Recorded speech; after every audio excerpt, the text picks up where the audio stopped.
Gandang araw, badis, kabadis. So yung ipakikita kong marker mga katiits, yun o. Ganyan, pag ganyang sit ups na marker na to sa tabi ng ilog, yan, yan, klarong klaro. Dito na mismo ang big site dahil ginawang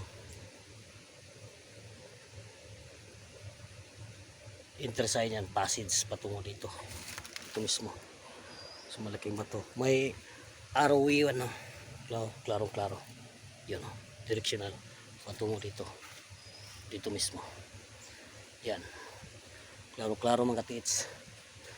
Yung formasyon sa mga bato ginawang ano, hagdanan.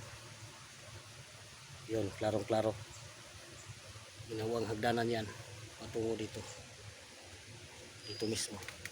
Yan, naka-wall type yan, malaking bato, naka-wall type yan, klarong klaro. Yan, yan, ganyan ginawang passageway patungo dito. Dito na mismo ang target underneath. Malalim to mga buddies, hindi to basta basta hukayin pag ganitong sit ups ng mga marker. May isa pang directional yan, no? Kasi isang dali patungo dito, dyan mismo, naka-wool yan, nakapader yan, klaro klaro yung marker. Thank you for watching mga katiits.